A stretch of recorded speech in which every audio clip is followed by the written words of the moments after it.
है। इस चैप्टर में मैं आपको पूरी डिटेल बताऊंगा कि गेट एपीआई को कैसे हिट करना है, कैसे उसको पोस्टमैन के अंदर आकर आपको डिटेल्स नहीं प्रोवाइडेड कुछ भी तो उसको सेट करना है। इसके अंदर बेसिकली क्या है, आपको यूआरएल की डिटेल्स कि कौन से टाइप की एपीआई है, कौन सा उसके अंदर हेडर्स है, वो मैं आपको हिट करना सिखाऊंगा। इसके अंदर लिस्ट ऑफ यूज़र्स एक ये एपीआई है, ये आपको एक वेबसाइट में प्रोवाइड करूँगा डिस्क्रिप्शन के अंदर। इससे आप वेरियस टाइप ऑफ एपीआईज़ को टेस्ट करता सीख सकते हो पोस्टमैन के थ्रू। ये फ्री ऑफ कॉस्ट अवेलेबल है फॉर एंड यूज़र, सो आप इसको यूज़ कर सकते हैं। चलो अब हम अपनी सेकंड वीडियो स्टार्ट करते हैं। पहली वीडियो के अंदर इंस्टॉलेशन मैंने कवर किया था। अगर आपको बेसिक एपीआई नहीं आती सो बेसिक एपीआई की आपको एक एपीआई मैनुअल टेस्टिंग की पूरी एक प्लेलिस्ट मिलेगी मेरे चैनल पर, आप उसको देख सकते हैं और एपीआई की पूरी डिटेल समझ सकते हैं।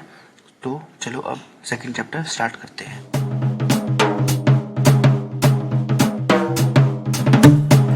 ये एक एपीआई के अंदर बेसिकली -h डिनोट कर रहा है, आपको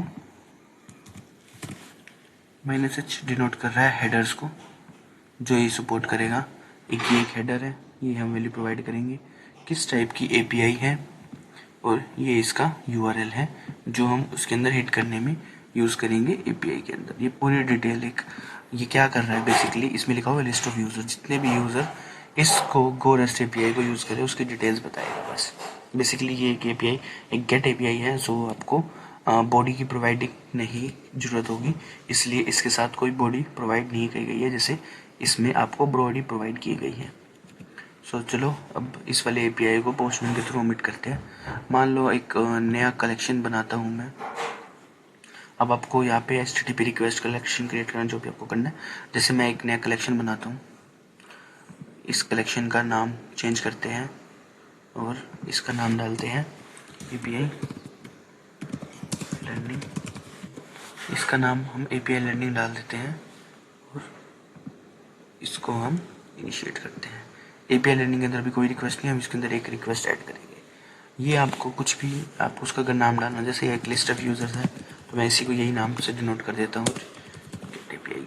तो ये एक अलग अलग मॉड्यूल्स के थ्रू हम सेलेक्ट कर सकते हैं किस टाइप की एपीआई है, पुट पैच डिलीट। जैसे मेरी एक ये गेट एपीआई है तो गेट यूज़ करूँगा मैं इसके अंदर। अभी ये हेडर्स ब्लैंक है, बॉडी ब्लैंक है, प्री रिक्वेस्ट ब्लैंक है, टेस्ट ब्लैंक है, ऑथराइजेशन ब्लैंक है। जैसे कि ये वाली जो एपीआई है इसके अंदर कोई ऑथराइजेशन नहीं है, सो हमें इसके ऑथराइजेशन को ब्लैंक रख सकते हैं।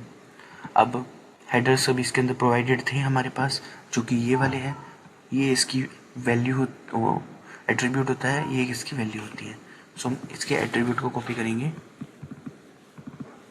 और उसको इस ई के अंदर पेस्ट कर देंगे, और इसी तरीके से उसकी एट्रीब्यूट वैल्यू को कॉपी करेंगे और इसके अंदर पेस्ट कर देंगे। इसी तरह इस वाले को नंबर ऑफ हेडर्स कितने भी हो सकते हैं और डेवलपर डिसाइड करता है, आपकी इनके बिना आपको एपीआई हिट नहीं होगी। हेडर्स क्या होता है उसकी डिटेल्स आपको एपीआई मैनुअल टेस्टिंग में आप समझ चुके हैं। मैं होप कर रहा हूँ कि आप वो पढ़ के आ चुके हो। ये एक गेट एपीआई, तो इसको बॉडी की रिक्वायरमेंट नहीं है।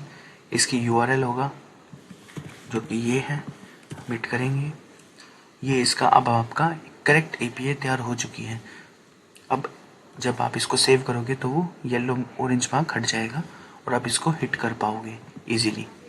अब आप इसको हिट करके देखते हैं।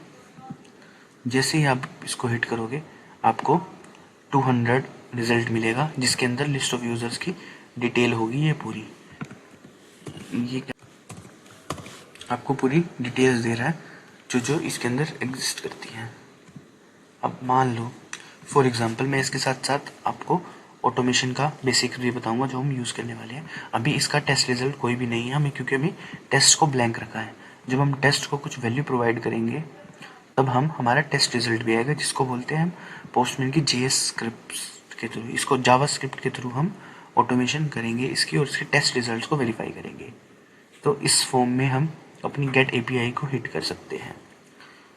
अब हमने एपीआई हिट करना सीख लिया था। अब एपीआई हिट के अलावा इसकी ऑटोमेशन को कि इसके अंदर जो टेस्ट है उसको कैसे करेंगे। बेसिकली एपीआई हम क्यों हिट करते हैं, टेस्टिंग करने के लिए कि हमारी जो एपीआई वो सही डाटा दिखा रही है या नहीं दिखा रहा, जो इसकी वैल्यूज़ है उसको स्टोर कराना। अब एक जेसन पार्सिंग का कॉन्सेप्ट आता है इसके अंदर।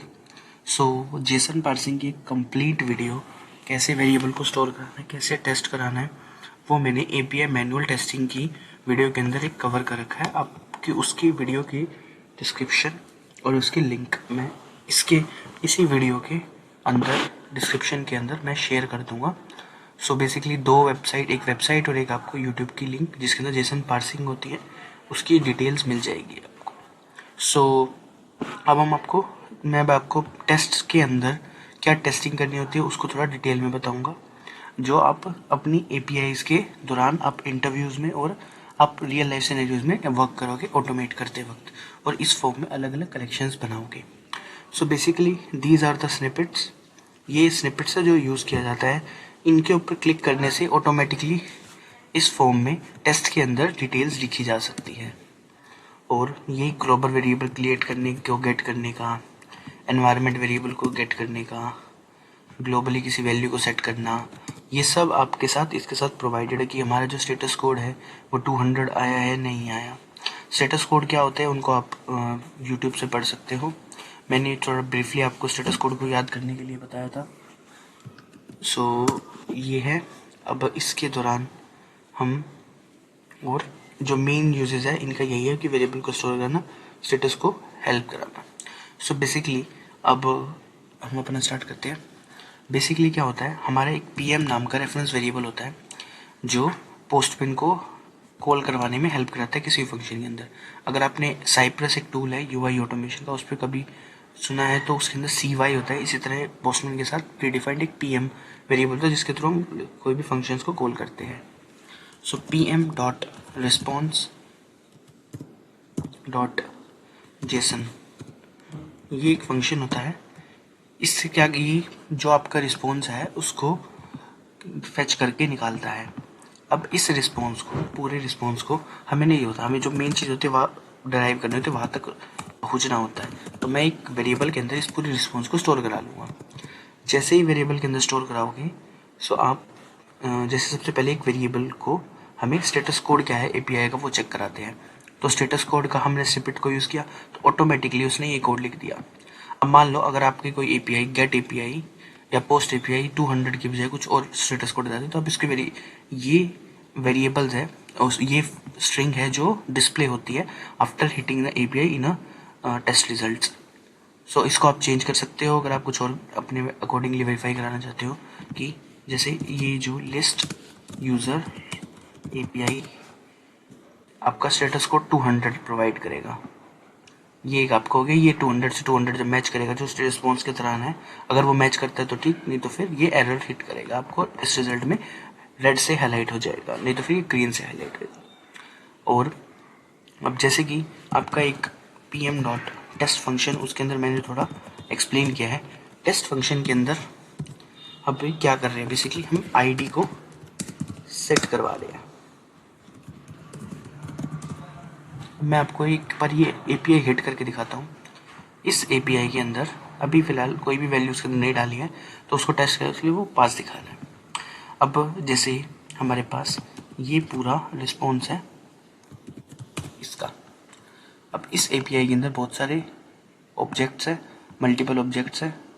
अब जैसे मुझे इसके फर्स्ट ID पर मूव करना है और इसी तरह फर्स्ट ऑब्जेक्ट के जेंडर को फेच करना है, सो इनको एक वेरिएबल के अंदर स्टोर कराना है, इसको हम इसके थ्रू कर सकते हैं। सो हम क्या करेंगे, बेसिकली इसको फर्स्ट ID की वैल्यू निकालनी है। फॉर एग्जांपल एक मैंने फंक्शन डिफाइन किया, इस फंक्शन के अंदर मैं अपना कोड लिखूंगा। कोड क्या होगा, हमें जो ग्लोबली डिक्लेयर करना कोई वेरिएबल को, तो सेट अ ग्लोबल वेरिएबल, ये वेरिएबल डिक्लेयर हो जाएगा इस फॉर्म में स्निपेट के थ्रू। अब जो आपको वेरिएबल का नाम रखना है, जैसे मुझे इसका नाम रखना है ID अंडरस्कोर फर्स्ट ऑब्जेक्ट, ये इसका फर्स्ट ऑब्जेक्ट की वेरिएबल। अब इसको मूव करना जेसन पार्सिंग का पार्ट है, आप उस वीडियो को देख लीजिएगा तो आप इजीली समझ पाओगे कि ये पूरे रिस्पॉन्स को मैंने, ये इसकी फर्स्ट ID ऑब्जेक्ट को निकालेगा। और अब जैसे कि ये एक इसका फर्स्ट ऑब्जेक्ट है, इसकी फर्स्ट ऑब्जेक्ट की वैल्यू ID तक पहुंचना है, और इस पूरे रिस्पॉन्स को मैंने जेसन डेटा के अंदर स्टोर करा रखा है। तो मैं क्या करूँगा, इसकी जगह इसको वेरिएबल को उसको पाथ प्रोवाइड करूँगा। जेसन डाटा ये एक एरे का है, एरे का फर्स्ट ऑब्जेक्ट की आईडी हमें निकालनी है, तो इस फॉर्म में हमारा ये स्टोर हो जाएगा। इसके आप कमेंट भी कर सकते हो कि ये क्या कर रहा है, वेरीफाई करवा रहा है स्टेटस कोड को, और ये क्या करवा रहा है, सेट करवा रहा है ID value of first object.